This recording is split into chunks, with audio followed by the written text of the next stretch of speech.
Hello, everyone. Welcome to Lessons from Books. This is part two of our study of The Alchemist by Paulo Coelho. When we left Santiago last, he had just sold his sheep and was ready to begin his journey. So at this point, he has crossed over into Tangier, where he meets a new friend. Now, the friend comes to him while he's sitting at an inn, and he soon realizes that he just took to the guy because the guy speaks his own language. And by this time, Santiago was already feeling lonely and feeling like a stranger because he doesn't speak Arabic and doesn't know anybody. They head over to the marketplace, and Santiago tells his friend his entire story and allows him to hold all his money because he's so inexperienced. So while they're in the marketplace, Santiago gets distracted looking at a sword. He's admiring it and dreaming of how he would come back and buy it when his journey is over. And then he feels his heart squeeze. And then he turns around and realizes that his new friend is gone, and so is all his money. So, what this told me was that we can learn to use our intuition to sense and avoid possible danger. But for this to happen, we have to let go of our biases, which we'll talk a little bit more about further down. So now Santiago is alone with no money in a foreign land where he does not speak the language. I've noticed both from folklore and from real life that loss of fortune seems to be a common occurrence at the beginning of most quests. And you remember from the Bible, Jesus tells his disciples, carry neither purse nor scrip. Now, this kind of relates to the fact that a lot of people do really amazing things after they hit rock bottom. So, is hitting rock bottom necessary before great accomplishments? I don't know. This is a question that you would have to answer for yourself, but it seems to be the case sometimes. So he realizes why the innkeeper, where he was sitting when his new friend first approached him, the innkeeper, they had been an angry exchange of words which Santiago did not understand. But he now understands that he had misjudged the innkeeper and that he was favorably biased towards his new friend, especially because he spoke his language. So biases, favorable or otherwise, will often lead us to poor judgment. A different point of view. So at this point, he's now really alone and has no money, but he decides to shift his perspective. He changes his perspective, and that makes a world of difference. He says to himself, this is not a strange place, it's a new one. And then he says, I'm an adventurer looking for treasure. So this just becomes completely different, as opposed to I'm destitute and alone and have no money and I'm gonna die, which is really what a lot of us say in our heads. If you can just take a different point of view towards a situation, it could really change things. So at this point, after thinking this way, Santiago decides to look for opportunities to add value, to help others. He has spent the night sleeping on the bare floor in the marketplace because he has nowhere to go. And when he awakens, all the sellers are in the square setting up their stands. So he helps a candy seller. And even though he doesn't speak the language, he finds out that they're able to communicate without words. So this is his first introduction to the language of the world, as we come to see later in the book. And he also notices that the candy seller is extremely content and even happy with everything that he's doing and everything about his life. And Santiago realizes that this is probably what it feels like to be living out your true destiny. Then he wanders around and goes up a hill and finds a crystal shop there with all kinds of crystal glasses and ornaments, and he walks in and offers to clean the crystal. And the shop owner does not give him an answer. But Santiago is hungry. So he says, I could clean the crystal and maybe you could give me something to eat. And then eventually he just winds up doing it. But while he's cleaning the crystal, a few customers come in. So the shop owner takes that as a good omen. And then he decides to give Santiago a job. Lessons. When in doubt, look for a way to help somebody else. We've heard this so many times, but this is the lesson that I pulled out from this story as well. And it really works, because when we take our minds off our own troubles and help somebody else with their troubles, then maybe oftentimes we might find a solution to ours is waiting by the time we're done. You can communicate without words. That we learned from Santiago's interchange with the candy seller as well as with the crystal merchant. Always allow yourself to be taught by your experiences. This is like another good one. And then the importance of facing merchandise. I'm not going to talk too much about this, but if you've ever worked in retail, you have probably been told to face, you know what that word means. It's like when you go touching the merchandise, pulling it forward, things like that. This is exactly what Santiago does. And it's been said that once you're doing that, you're changing the energy. There's not an energy of stagnation in the store. So if you work in retail, that's what you're actually doing. You're adding unbelievable value to the store and you're pulling in new business on an energy level. So if you're not into that, that's like, okay, but I'm just saying, like, this is what it means. Santiago and the crystal merchant.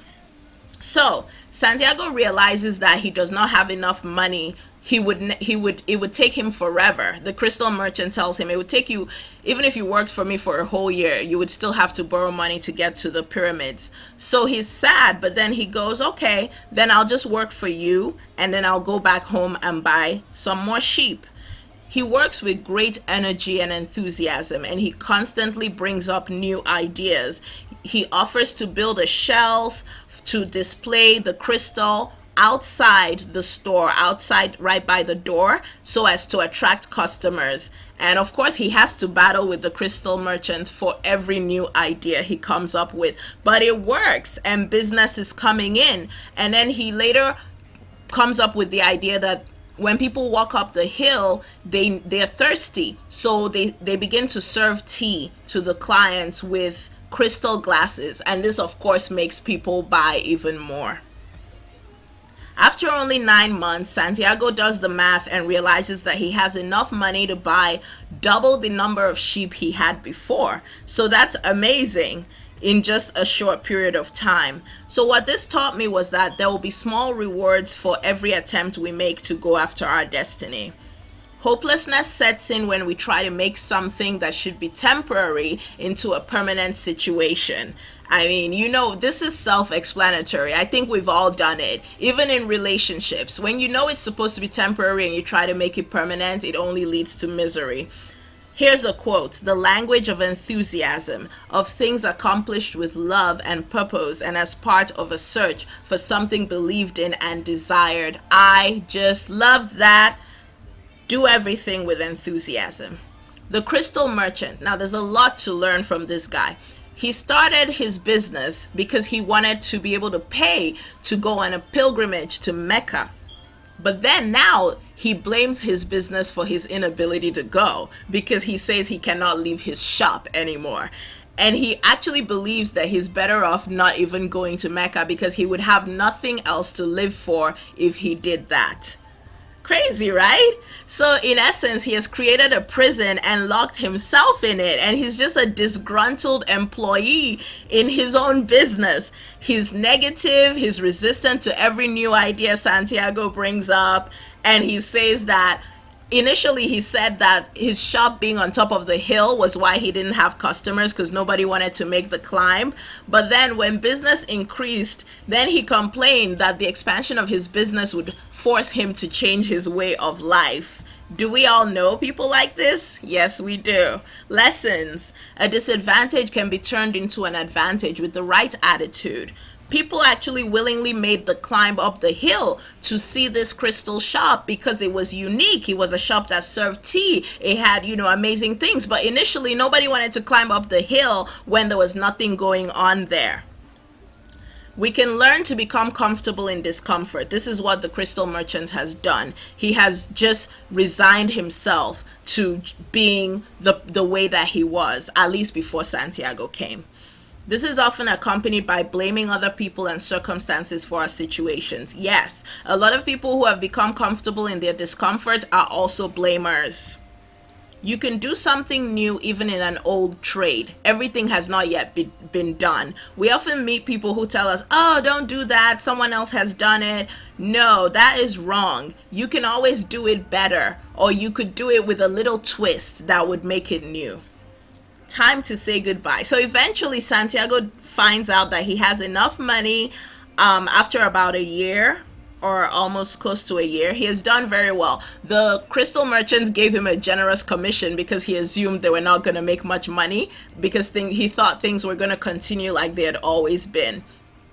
After 11 months, Santiago has enough money to buy 120 sheep, a ticket back home, as well as a license to import goods into his own country. So ideally, he could go home right now and after a year be like in a far better place than he was when he left. He has also learned Arabic. He's learned about business, the crystal business. He's learned how to keep a shop, balance accounts, and he has learned that he's an enthusiastic worker.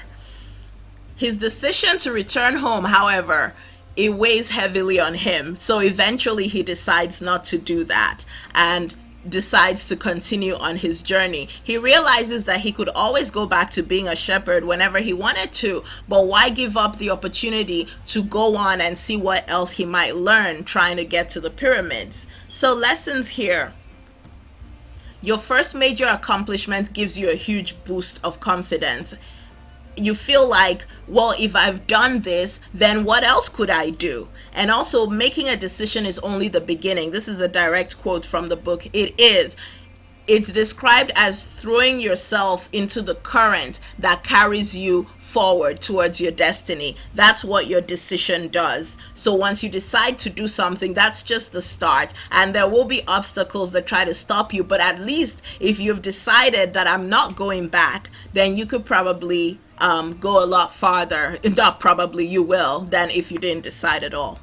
The closer you get to your personal legend, the more it becomes your reason for being. Another direct quote, which kind of explains why we see people who are very driven, especially people who are very successful. They're very driven because they're in pursuit of their destinies. They know that they're in the flow, and it just becomes their overall reason for being, and it's also a source of great happiness. So this concludes part 2. I hope you enjoyed it. Please join me for part 3 as we continue to study The Alchemist. Thank you.